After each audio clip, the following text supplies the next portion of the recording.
came to Richmond trying to get a fresh start with people like me, and I found that here. You know, I found other trans people, queer people, people who accepted me for who I was. 10 years ago, Virginia Pride was like where? At maybe Kanawha Plaza at that point. And this year I went with friends and there was Trans Jam Alley. Like that was kind of one of the coolest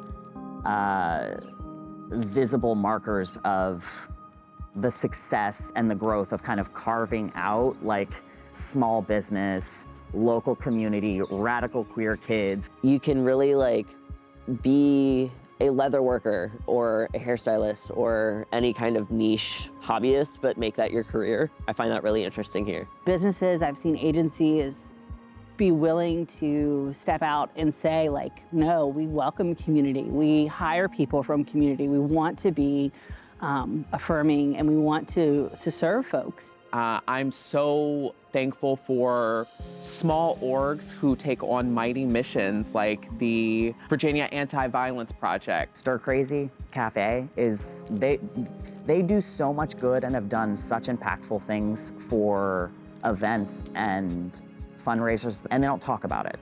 So that's kind of rad. Library of Virginia, because their staff there understand that there is so much history that is valuable for our representation as queer people. More donuts too. Like they employed me for a while. Like I helped with their social media.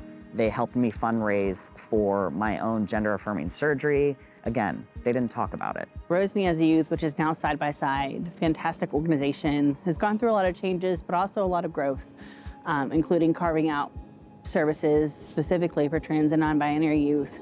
Diversity Richmond is a hub for the community. The Well Collective that's right here in Shockoe Bottom is doing so much powerful work within the community. There is a queer art community that is unlike anything I was able to find. People in the music community, people at He, She, Ze, and We. I also would love to lift up Every Table, the new faith community that I've started with Charles Bowling. So if you hear it from a trans person where you're like, that local business, they're doing it, they're making a difference, they're badass, maybe listen, you know what I mean? Like that, those folks. Richmond's a place where a lot of people want to come to find acceptance. With Richmond, I feel a lot like myself here, very freeing. You know, there's so many great things in Richmond. There's also a lot of things we want to make better. I'm really proud of where I've gotten and kind of the life I've built for myself.